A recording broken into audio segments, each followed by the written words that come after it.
What's up, everybody? Belligerent here with another Bloodline video. Before we jump into the video, let me just say I appreciate all of your support. If you want to support me, make sure that you pop that like button and you also click on that subscribe. Every like and every subscribe really helps, and I appreciate all of you. Before we get into the video, I am going to put up a little bit of information over on the right-hand side of the screen, and we're just going to leave it there for the rest of the video. That is going to have our Discord link.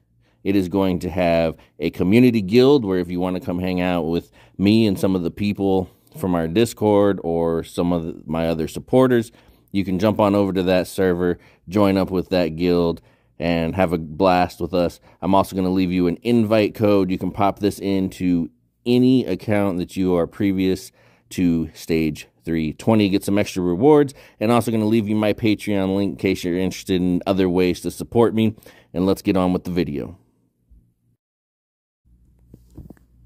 All right, we're going to talk about the new game mode here, Dungeon Descent, the new permanent game mode in Bloodline, and give you a quick overview about how it works. Now, if it's not unlocked for you, you must defeat stage 8-1 in order to unlock this game mode.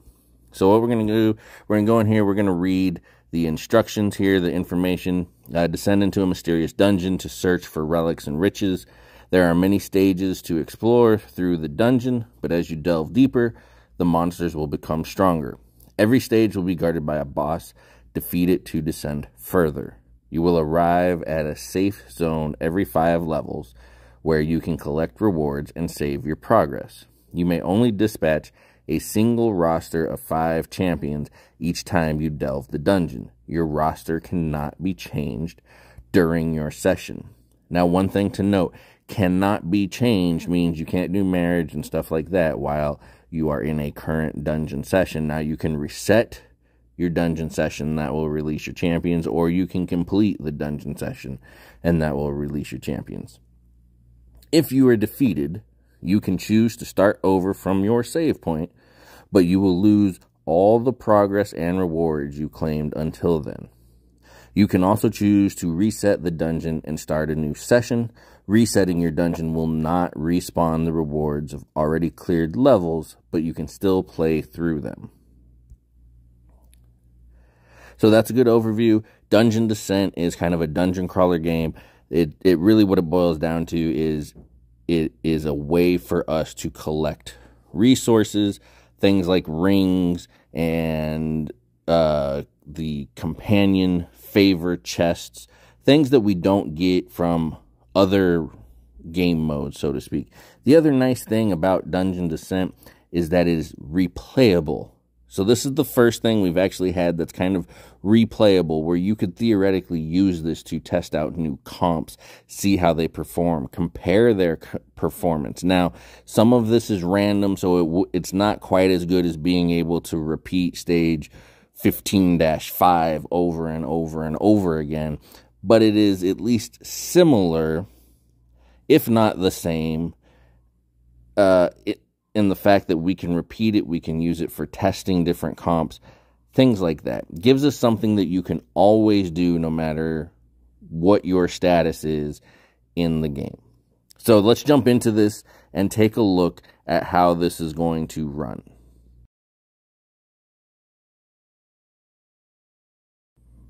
Okay, so first when you start, you are going to have to pick a roster. And as it says down there below, your roster cannot be changed during your session. So if we fill out a roster here real quick, we click Save the Roster.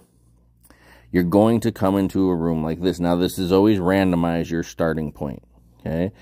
Now, you are going to select tiles. The only tiles you can select are the ones that glow, which is going to reveal part of the board, almost sort of kind of like a Minesweeper game mode, in which if we run into an enemy, we kind of blow up the rest of it. You'll see here, I'm going to clear out some of these real fast, and you see how when I run into an enemy, part of it, the map gets locked for me, okay?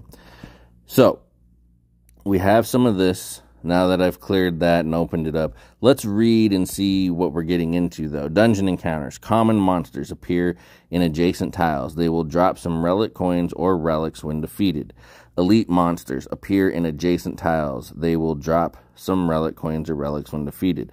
Boss. Defeat the boss to progress to the next stage with a chance to earn a legendary relic. Skull chest. Open chest to get random adventure items. Skull and wings chest. Open to select a relic. 3 skulls chest. Open to get a mysterious reward. Money pouch. Open to get some relic coins. Healing altar. Used to restore some health to all companions in the team. Revival altar. Randomly revives a defeated champion. Bear trap. When this tile is triggered, all champions will take some damage. Arrow tower. When you uncover an arrow tower on the board, for each tile you progress, all champions will take some damage. Arrow towers can be destroyed by approaching them. And then the merchants we'll get into later. Okay, so what we have here on the board, all right, you see that chest that is giving me an item. They say it's supposed to be a mysterious item, but it's not. That's the 3 skull chest there, even though it looks like skull and wings. But we don't get any choices, so we know it's not the skull and wing one. So we pop it open, it's a relic. The gold on the ground there, those are going to be the money pouches they were talking about. You tap on them, it gives you some of the relic coins, okay? Now, this little wheel here in the center is kind of like a Wheel of Fortune thing or whatever. You click on it, you spin it, and we get an item that we can use, okay? And then you see on here, these are the different minions, and you see on the ground that these other tiles are now locked. Any tiles touching an enemy, when you reveal the enemy, any tiles that have not already been revealed become locked until you defeat that enemy. Okay, so all you do is you tap on the enemy and you are familiar with the rest of this. This is kind of how you play through the game anyway. So you run through and you defeat the enemies, and especially in the beginning, they're all fairly quick and easy to get through. And then, so when it's over, you will see now these tiles are unlocked because I defeated that enemy. So you can go through and you can clear out tiles. So now we have this chest here. This is the skull and wings chest. It gives you 3 choices. Sometimes they're blue, purple, gold. You already know what those colors are: rare, epic, legendary. The better they are, the better the stats are. Okay, so you can select whichever stat you want, okay, and it gives you a relic.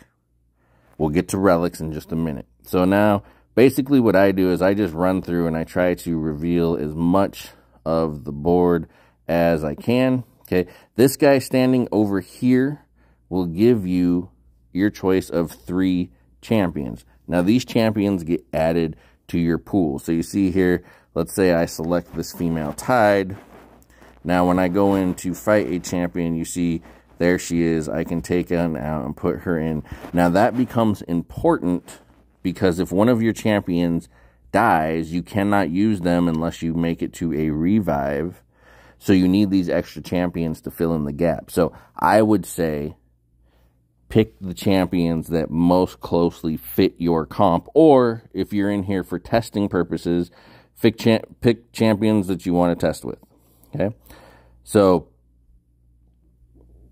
that is what we have so far. Ultimately, your goal is to reveal the boss of the level, and at that point, you can progress on.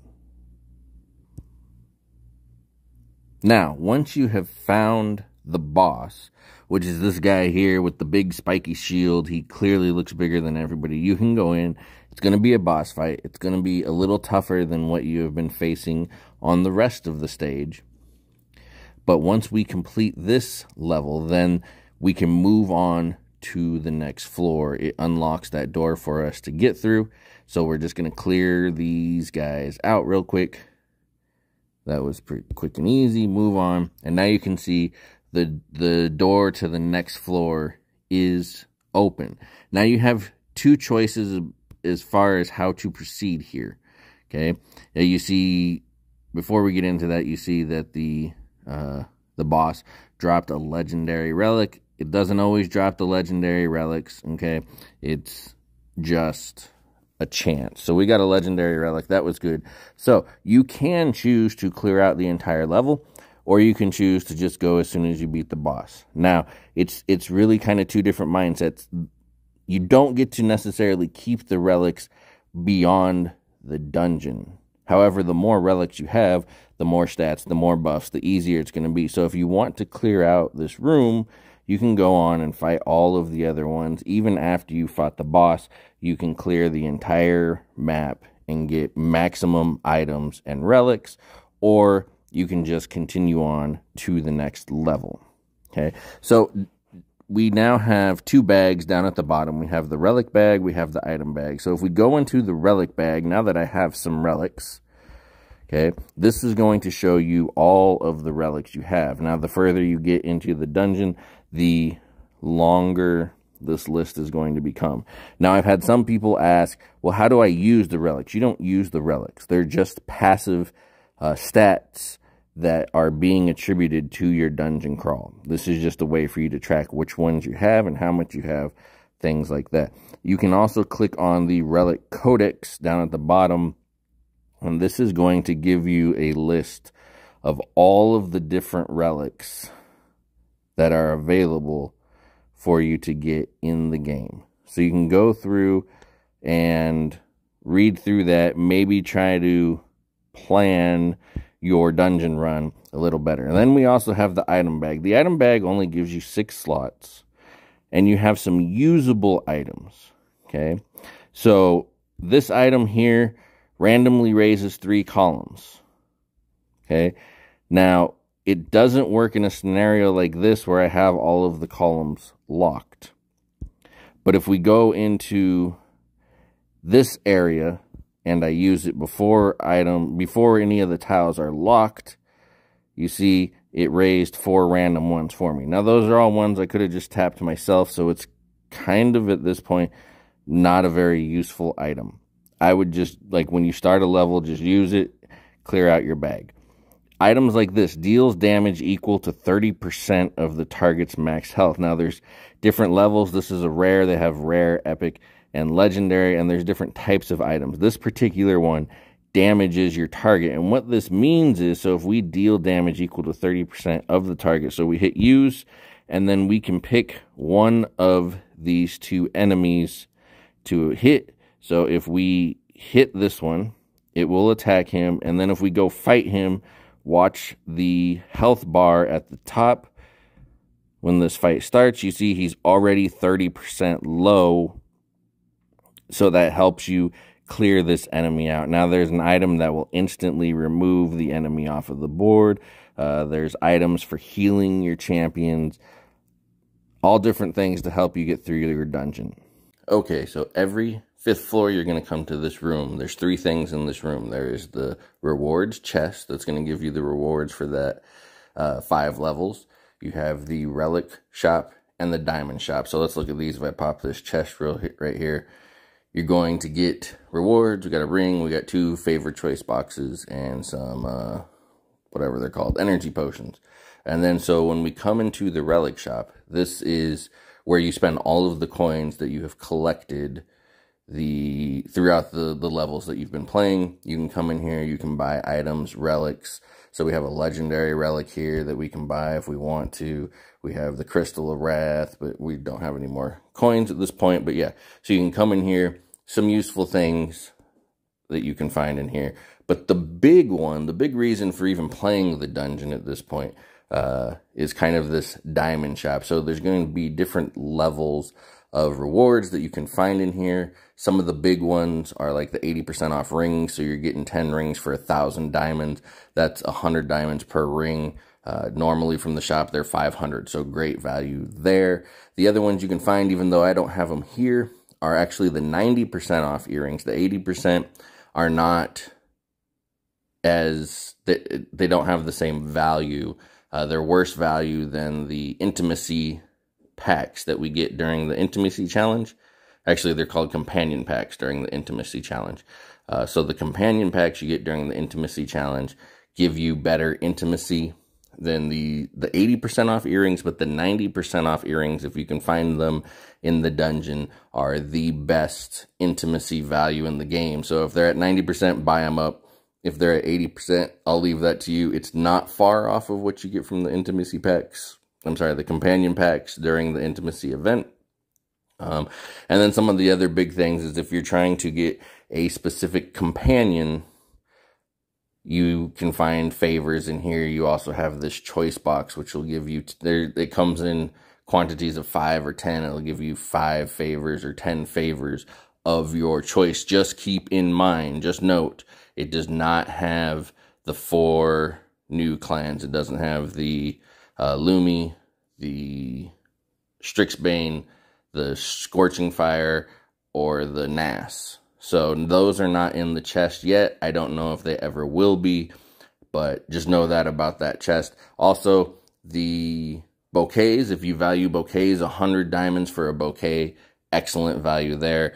Those are also 500 diamonds in the normal shop. Some people don't value bouquets as much as others, but that's in there. But this shop is one of the big reasons to run the dungeon.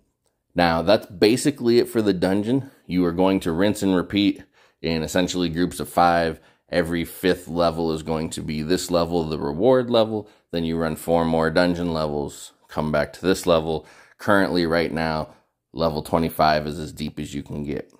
One more thing to note is these rewards do not reset until the entire dungeon resets, nor does the shop. The only shop that resets if you run the dungeon again is the Relic Shop. The Diamond Shop does not reset, so you can't come in here, buy a bunch of good stuff, run the dungeon again, because anything you buy this time will be sold out the next time you buy it or you come through.